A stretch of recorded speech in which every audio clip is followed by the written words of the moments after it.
Actually, ma'am, gitukod na ang condominium diri ma'am, ang project.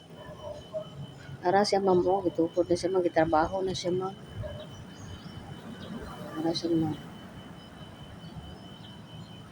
Ayun, at bang rani siya sa IS nga school college. Una siya ang IS, then diha ra dayon ang ang project.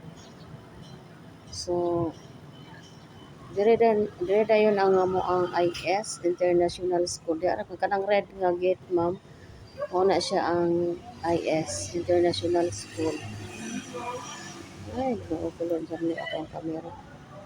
Sumana to ang IS ma'am. Then, diha ma'am, going to NHA na siya diha ma'am. So, mga 3 minutes na gid ang ma'am, NHA na dayon. Ikan diri mga 3 minutes NHA na dayon.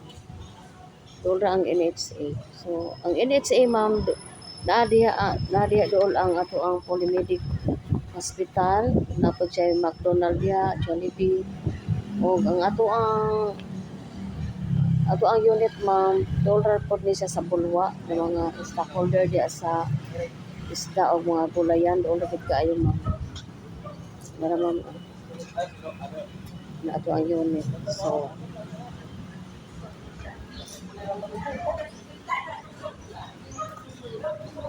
sa Intalio Flats Premier gyapon ma'am, sa IS katong imong nakuha sa IA to siya Intalio Estate, pero diri ma'am Intalio Flats Premier kay kondom ni siya. Gitawag ni siya og Intalio Flats Premier.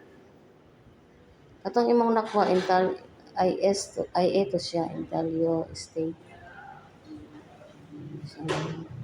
So, lagi mo ko ang lagi sa light kay murag mo blurred siya.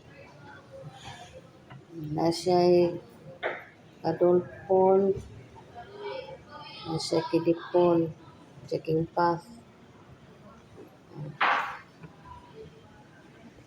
Pagdira na kita mga atoong commercial ma'am nasa building C. Ulit hindi nga ako ano eh. Camera di kasi nga tuloy ba.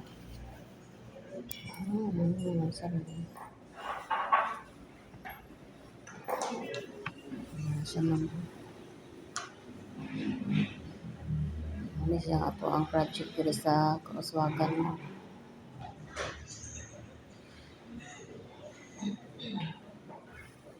Sa na friends na